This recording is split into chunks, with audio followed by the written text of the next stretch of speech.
recueils, Père à bonheur, Parois et inclus, qui ont été écrits et édités pendant une vingtaine d'années, un intervalle assez long. Je voudrais ajouter quelques mots parce que je m'y autorise.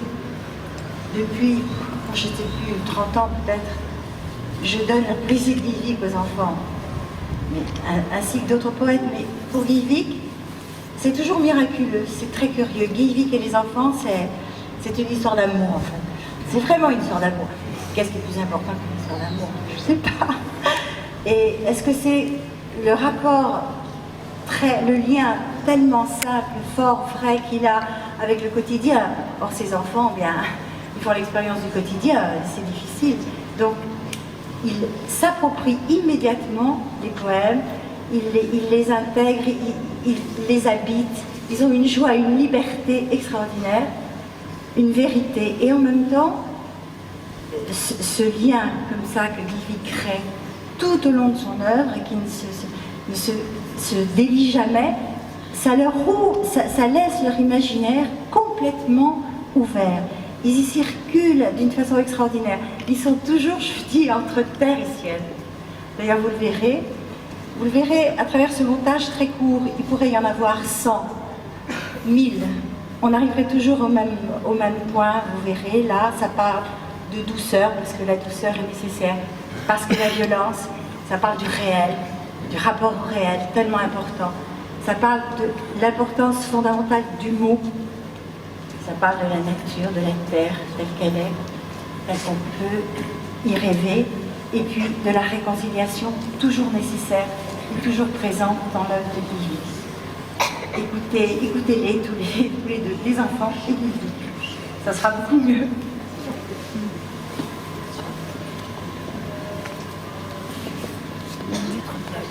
Douceur, je dis douceur. Je dis douceur des mots. Quand tu rentres le soir du travail harassant et que des mots t'accueillent, qui te donnent du temps. Douceur, je dis douceur. Car on tue dans le monde et tout massacre nos vies. Douceur, je dis douceur. Pensons aussi à des feuilles en voie de sortir du bourgeon, à des cieux, à de l'eau dans les journées d'été, à des poignées de main. Douceur, je dis douceur. Pensons aux heures d'amitié, à ces moments qui disent le temps de la douceur, venant pour tout de bon, cet air tout neuf qui pour durer s'installera. Douceur, je dis douceur. Un mot n'est pas un clou qu'on pique sur la page et qui là reste seul, égaré sur le blanc au milieu d'autres mots. Un mot, c'est plein de mains qui cherchent à toucher. Un mot, ça va à la recherche d'autres mots pour quelque chose. Un mot, un autre mot, pas n'importe quel mot. Celui qui fait qu'on voit plus fort et qu'on avance. Avec peu de courage en regardant les choses. Ce que tu vois, ce que tu touches, ce qui t'arrive par l'oreille, c'est le réel. Ce que tu ne vois pas, mais que tu sens, cette angoisse du merle et tant de noces dans l'espace. Ce que veut le papillon, ce qu'éprouvait le menuisier, c'est le réel. Ce que tu ne vois pas et ne sens pas non plus, mais qui est confirmé par d'autres plus savants. L'infrarouge, tous ces rayons qui percent l'air, c'est le réel. Tout ce qui est réel mérite d'être vu. Tout ce qui est réel mérite qu'on l'approche. Je regarde midi, c'est arrivé. Quand je cligne des yeux de grands épis de blé,